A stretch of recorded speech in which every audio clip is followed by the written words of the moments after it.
Hello students, in the continuation of the chapter matter in our surrounding, in previous class we will discuss some question and answer. Now in this class we will also discuss some more questions. First question is comment upon the following. यहाँ कुछ points दे रखे हैं आपको, उन पे आपको short note type का लिखना है. पॉइंट्स है rigidity. Rigidity means hardness. Solid में रिजिडिटी बहुत ज्यादा होती है, हार्डनेस बहुत ज्यादा होती है, क्योंकि उनके जो इंटरमोलिकुलर फोर्स है वो बहुत ज्यादा होता है. लिक्विड में इन कंपैरिजन टू सॉलिड कम होती है और गैस में सबसे कम होती है. कंप्रेसिबिलिटी, एक्सटर्नल फोर्स के थ्रू अगर हम किसी भी मैटर को प्रेस करते हैं तो वो कितना प्रेस हो जाता है वो उसकी कंप्रेसिबिलिटी कहलाती है. सॉलिड में ये बहुत कम होती है, लिक्विड में इन कंपैरिजन टू सॉलिड थोड़ी ज्यादा होती है और गैस में सबसे ज्यादा है.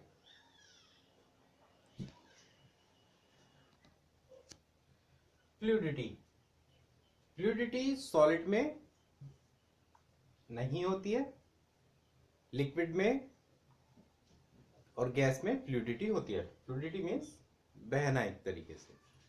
नेक्स्ट है फिलिंग ए गैस कंटेनर. अगर हम गैस को किसी कंटेनर में रखते हैं तो कंटेनर पूरी तरीके से गैस से भर जाता है. रीजन, उसके पार्टिकल्स पे जो काइनेटिक एनर्जी होती है, ड्यू टू दैट वो वेसल, वो कंटेनर पूरी तरीके से गैस के पार्टिकल से भर जाता है. नेक्स्ट है शेप. सॉलिड की एक फिक्स शेप होती है, लिक्विड की शेप फिक्स नहीं होती है. वो जिस वेसल में हम रखते हैं लिक्विड उसी की शेप का शेप ले लेता है. सेम एज गैस, गैस भी शेप फिक्स नहीं होती है. काइनेटिक एनर्जी, काइनेटिक एनर्जी होती है half M V square. Kinetic energy is equal to होता है हाफ एम वी स्क्वायर. यहाँ एम है मास ऑफ पार्टिकल्स और वी है वेलोसिटी. नेक्स्ट है डेंसिटी. डेंसिटी हमने लास्ट क्लास में बहुत अच्छी तरीके से डिस्कस की थी. डेंसिटी होती है mass per volume. Density is equal to mass per volume. अगर हम मास को कांस्टेंट मान लें, यानी एक तरीके से मास को कांस्टेंट रखें, सपोज हमने 1 kg कॉटन ले ली, 1 kg हमने वुड ले ली, 1 kg आयरन ले लिया, तो इनके जो वॉल्यूम है, जिसका वॉल्यूम ज्यादा होगा उसकी डेंसिटी कम होगी. तो यहाँ ये सारे शॉर्ट नोट्स टाइप के हैं, हमें इनके बारे में लिखना है. नेक्स्ट क्वेश्चन है गिव रीजन. हमें इनके रीजन देने. A gas fill completely the vessel in which it is keeped.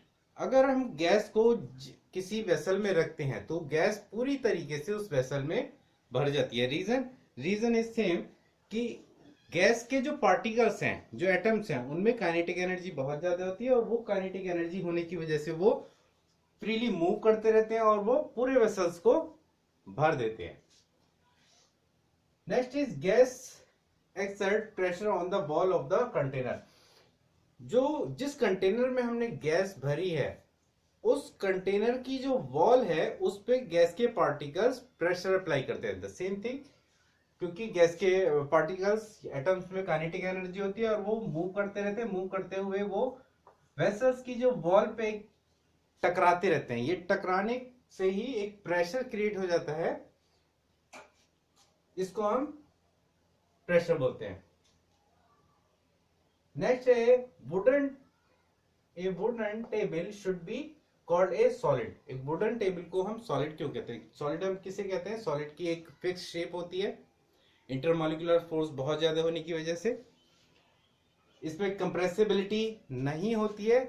Same आप देखेंगे कि जो टेबल है उसकी शेप फिक्स रहती है, चेंज नहीं होती है, कंप्रेस भी नहीं होती है. ये सारे जो रीजंस हैं इसकी वजह से हम टेबल को सॉलिड कहते हैं.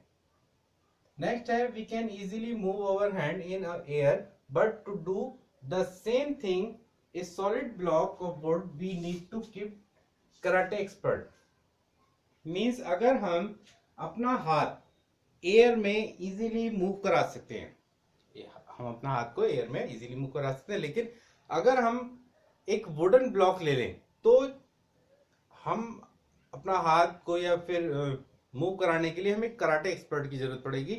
रीजन कि जो एयर है उसके इंटर मॉलिक्यूल्स के बीच में जो फोर्स है वो इन कंपैरिजन टू सॉलिड बहुत कम होता है। हमारे हाथ के मूव कराने की वजह से वो मॉलिक्यूलर फोर्स जो है वो हट जाता है और हमारा हाथ इजीली मूव कर जाता है। लेकिन वहीं पर अगर हम सॉलिड एक वुडन सॉलिड पीस रख दे तो उसको ब्रेकआउट करने के लिए हमें कराटे एक्सपर्ट की जरूरत है, बहुत ज्यादा फोर्स की जरूरत पड़ती है क्योंकि सॉलिड में इंटरमोलिकुलर फोर्स बहुत ज्यादा होता है। नेक्स्ट क्वेश्चन है, ये सारे रीजंस हो गए। नेक्स्ट है liquid generally have lower density as compare to solid but you must liquid में जो है डेंसिटी कम होती है